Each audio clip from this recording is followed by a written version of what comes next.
சட்டப்பேரவையிலிருந்து ஆளுநர் ஆர்.என். ரவி வெளிநடப்பு செய்துள்ளார். இது குறித்த கருத்துக்களை நம்முடன் பகிர்ந்து கொள்வதற்காக மூத்த பத்திரிகையாளர் ராதாகிருஷ்ணன் நம்முடன் இணைப்பில் இருக்கிறார். வணக்கம் சார். இந்த முறையும் ஆளுநர் சட்டப்பேரவையிலிருந்து வெளிநடப்பு செஞ்சிருக்காரு. இதனை எப்படி சார் பாக்குறீங்க? இது எப்படிங்க செய்தியாகும்? அவர் இந்த அரசாங்கத்துக்கு இன்னல் கொடுக்க வேண்டும், இந்த அரசாங்கத்துக்கு எதிரான வேலைகள் செய்ய வேண்டும் என்பதற்காக ராஜ்பவன்ல நம்மளுடைய வழிப்பணத்துல உட்கார்ந்துட்டு இருக்கிற ஒரு மனிதர். முழுக்க முழுக்க ஒரு அரசியல் பொலிட்டிக்கல் ஆபரேட்டிவ்.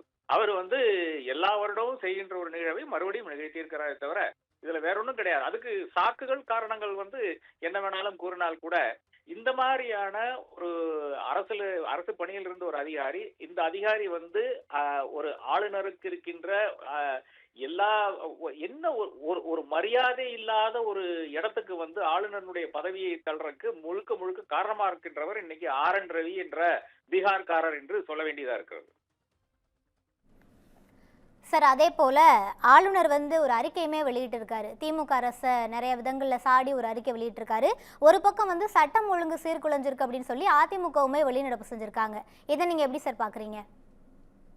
இல்ல இது சாக்கு தானுங்க. என்ன ஒரு அரசியல் கட்சி வெளியிட வேண்டிய ஒரு அறிக்கை, ஒரு அரசாங்கம் ஒரு விஷயத்த சொல்றதுங்க, நாங்க சூப்பரா பண்ணிருக்கோம் அப்படின்னு சொல்றது, அதை ஒரு பிரசிடென்ட் தாராளமாக வாசித்து கிளம்பிடுறாங்க. இது மத்தியில் நடக்கின்ற விஷயமா இருக்கிறது.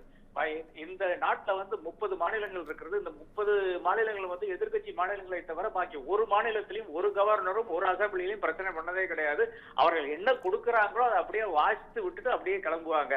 அங்க ஜனகணமன ஒழித்ததோ இல்ல அவர்களுடைய இந்த மாநிலத்தினுடைய பாட்டு ஒழித்தோங்கிறது பிரச்சனையே கிடையாது. ஒவ்வொருத்தருக்கும் எங்கேயும் பிரச்சனையே வந்தது கிடையாது. அப்ப முழுக்க முழுக்க என்ன செய்து இருக்கிறாருன்னு பாத்தீங்கன்னா, ஒரு காழ்ப்புணர்ச்சியின் பேரில், ஒரு ஈகோனுடைய பேரில், இந்த மாதிரியான ஒரு வீண் பிரைடினுடைய பேரில் ஒரு நபர் தொடர்ந்து இந்த அரசாங்கத்துக்கும் இன்னல் கொடுத்துக் கொண்டிருக்கிறார்.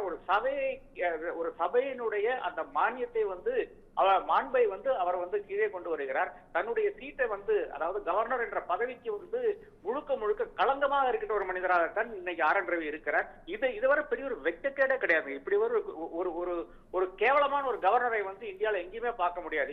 இன்க்ளூடிங் ஆரிஃப் முகமது கான், பாத்திமா பிவி, இவர்கள் எல்லாம் வைத்து பார்க்கும்போது அந்த வரிசையில் மிக மிக மோசமான ஒரு கவர்னர் என்று பார்த்தால் ஆர்.என். ரவி தான்.